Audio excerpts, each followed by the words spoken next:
Bangladesh bag গুছিয়ে রাখো, তোমাদের সুপার ফোরে ওঠার কোনো সুযোগ নেই। আমরা শ্রীলঙ্কাকে হারিয়ে সেমিফাইনাল খেলব।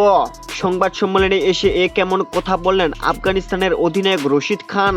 গতকাল 16 সেপ্টেম্বর বাংলাদেশ 8 রানের রোমাঞ্চকর জয়ে আফগানিস্তানকে হারিয়ে এশিয়া কাপে টিকে আছে। 3 ম্যাচে 4 পয়েন্ট অর্জন করে বাংলাদেশ এখন পয়েন্ট টেবিলের দ্বিতীয় স্থানে অবস্থান করছে। তবে তাদের সুপার ফোরে ওঠার ভাগ্য নির্ভর করছে শ্রীলঙ্কা ও আফগানিস্তানের মধ্যকার ম্যাচের ওপর। শ্রীলঙ্কা এখন পর্যন্ত 2টি ম্যাচে 2টি জয় নিয়ে পয়েন্ট 4 এবং নেট রান রেট +1.55।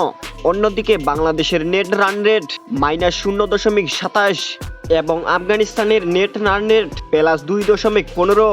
হিসাব অনুযায়ী যদি শ্রীলঙ্কা জেতে অথবা ম্যাচটি বৃষ্টিতে ভেসে যায় তাহলে সুপার ফোরে উঠবে বাংলাদেশ। কিন্তু আফগানিস্তান যদি বড় ব্যবধানে শ্রীলঙ্কাকে হারাতে পারে তাহলে পুরো সমীকরণ বদলে যাবে। এই আত্মবিশ্বাস থেকেই রশিদ খান সংবাদ সম্মেলনে বলেন, আমরা জানি কিভাবে শ্রীলঙ্কাকে হারাতে হবে। আমাদের ব্যাটার ও বোলাররা ফর্মে আছে। বাংলাদেশের মতো ছোট ব্যবধানে জয় আমাদের দরকার নেই। আমরা শ্রীলঙ্কাকে বড় ব্যবধানে হারিয়ে সরাসরি সেমিফাইনালে উঠব।